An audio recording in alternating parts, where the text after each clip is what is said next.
Not sure if you watched my last video about the Stacker MX track day. The reason I was riding my buddy Cal's bike and not mine was I had a little bit of a misfortune with the clutch cable.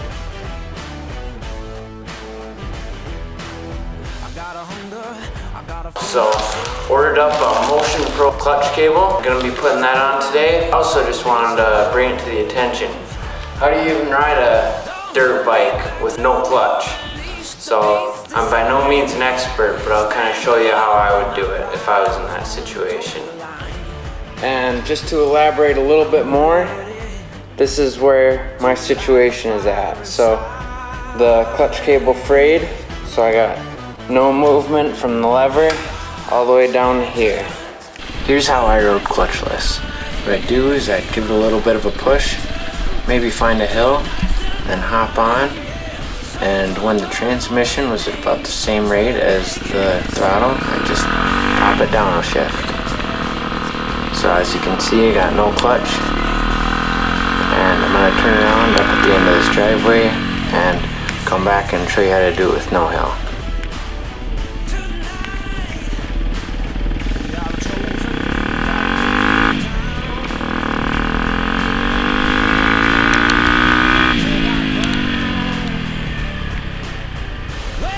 So same thing again, run in, pushing the dirt bike, hop on, and just pop it into first gear.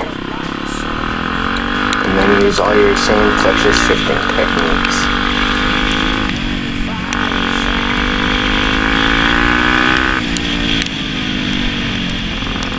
Hopefully that gave you a little insight about what you could do if you're in a tricky situation, or at least help boost your confidence on how easy that is to be able to just pop it right into gear. Next topic is to be able to get that pull out of every corner. So we're actually gonna put that cable back in. So here, I'll show you a little bit about what it takes. So if you're looking at your clutch, right here is where your clutch connects to the engine. So that's gonna pull in and out that shaft in here that's gonna compress and decompress your clutch plates. So we're gonna follow that wire back, that cable back up, and it's gonna go run right through where those radiator is right there. It's gonna fall up through here, come through here, and then behind this plate, and then wrap around to right there. So I pulled out the old cable and have it still connected here. I'll show you how to disconnect that in a second. To show you where the new routing of the new cable goes, it's gonna slide right up here, following this wire right here. So I'm gonna put it through there, and then we're gonna pull it out right there, go all the way through, so you have enough slack to play with, and then push it underneath this second clamp.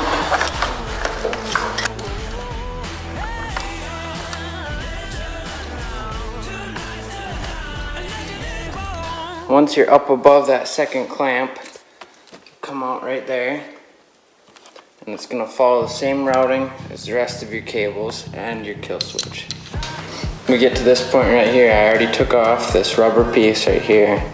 So what we're gonna do is we're gonna slide this rubber piece on first over this cable, and then slide the adjuster back on, shim that all up, and put it back on right here to get this clutch handle tied up.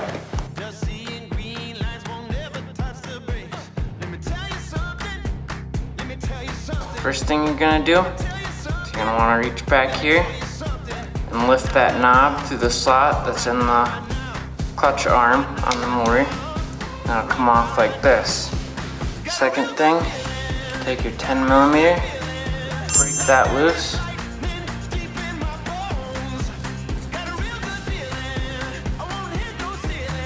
Now slide off, pull your mounting bracket off right here. Then grab your new one.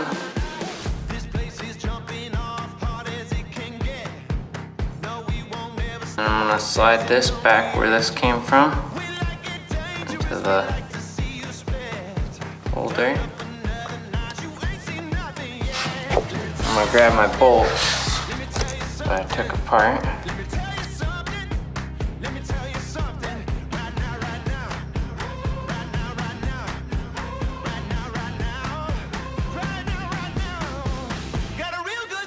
And what we're gonna do is connect the last little switch. Push that down. Push that over. And we'll see how it's supposed to slide into there.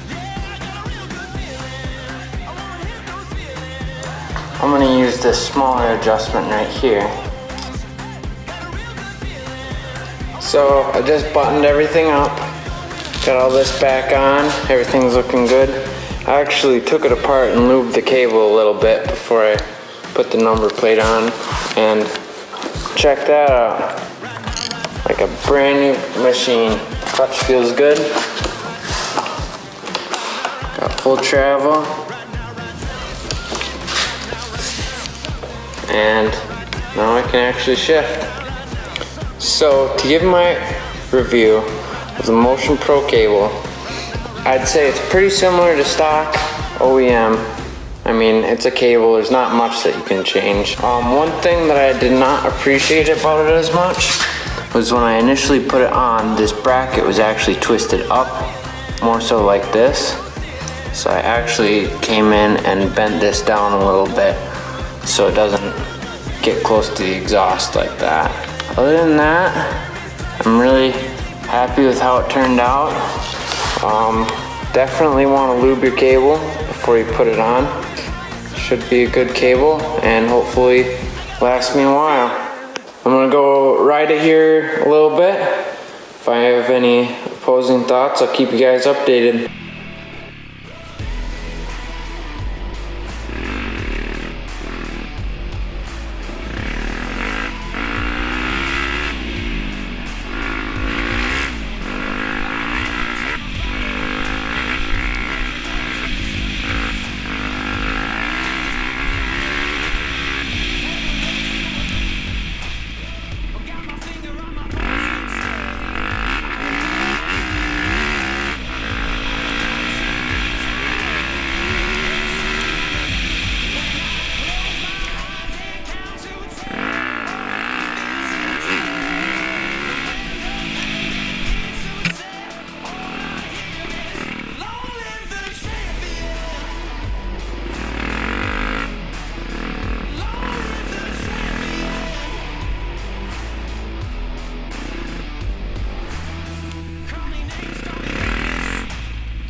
So I just got back from my ride. I wouldn't say that this clutch cable is better than stock, but it definitely feels nicer than the used one that I had. If you're looking for a smoother pull, I'd recommend either going with the hydraulic clutch or maybe even lubing your OEM one. I'd say it's good, but I wouldn't say it's that much of a difference. Other than that, I'm happy with it. Hopefully it'll last me a long time. And that about wraps it up. Thank you guys for watching. Hopefully you learned something, and hopefully I see you back sometime soon. Take care.